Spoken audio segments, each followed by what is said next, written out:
कि आने वाले दिनों में देश में बिजली डिस्ट्रीब्यूशन का पूरा सिस्टम बदलने वाला है।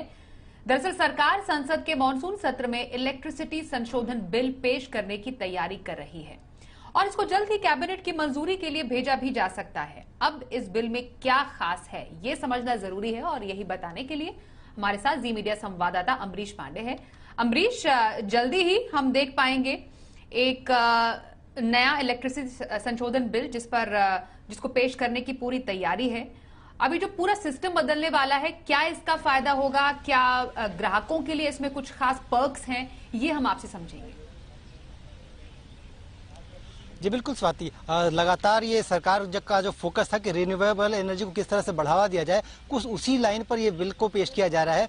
इसमें जो सबसे खास बात वो ये है कि ग्राहक जो है जिस तरह से मोबाइल नंबर बदल सकते थे, नेटवर्क बदल सकते थे, अब उसी तरीके से अपना डिस्कॉम ऑपरेटर भी बदल सकते हैं। यानी कि नंबर पोर्टेबिलिटी के बाद आप इलेक्ट्रिक डिस्कॉम पोर्टेबिलिटी पर यह बिल आपको सहूलियत देगा। इसका जो फायदा ग्राहक के लिए वो ये है कि अगर आपको किसी डिस्कॉम की सर्विस पसंद नहीं आ रही है या आपको लगता है कि किसी और डिस्कॉम में इससे बेहतर सर्विस है या फिर सस्ता रेट है, तो आप अप्लाई कर सकते हैं और वो डिस्कॉम आपको वो सर्विसेज देने लगेगा। इसके पीछे रीजन ये है कि बिल में ये कहा गया है साफ साफ कि अभी तक जिन लाइसेंस की जो शर्तें थी डिस्कॉम के ऑपरेशन के लिए, वो लाइसेंस की शर्तें हटा दी गई हैं। यानी कि कोई भी डिस्कॉम देश के किसी भी कोने में अपनी सर्विसेज दे सकता है। पहले इसके लिए राज्य सरकारों की मंजूरी लेनी पड़ती थी। साथ ही साथ एक बड़ा इसमें फेरबदल जो किया गया वो ये है कि रिन्यूएबल एनर्जी पर फोकस बढ़ाया गया है। यानी कि डिस्कॉम से कहा जा रहा है कि आप जो बिजली खरीद रहे हैं उसमें रिन्यूएबल एनर्जी का जो हिस्सा है वो बढ़ाइए। अगर आप वो बढ़ाते हैं, यानी कि अगर आप ग्राहकों को रिन्यूएबल एनर्जी सप्लाई कर रहे हैं, तो आपको वो जो बिजली जो खरीदनी पड़ेगी वो कम दामों पर मिलेगी। और जो सरकार ने तय किया रेट, उसका अंदाजा ये है कि 6.5 से 7 रुपए का रेट होगा। यानी कि अगर डिस्कॉम को सस्ता बिजली मिलेगी तो वो सस्ती बिजली ग्राहक को भी मिलेगी। तो कुल मिलाकर आने वाले दिनों में विशेष सुविधाओं के साथ ये बिल पेश होगा।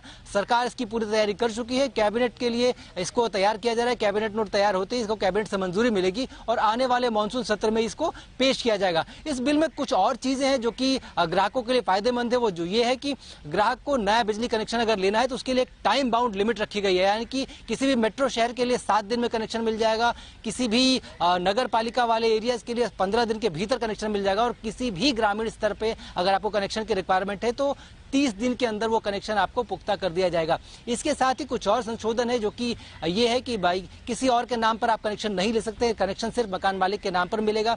यानी कि कुल मिलाकर फर्जी कनेक्शंस को हटाने के लिए सरकार इस बिल में प्रावधान रखे हुए है। कुल मिलाकर हम ये देखें तो आने वाले दिनों में बिजली का जो पूरा क्राइटेरिया है, बिजली का जो पूरा स्वरूप है वो बदलने वाला है और आप आराम से अपना डिस्कॉम बदल सकते हैं।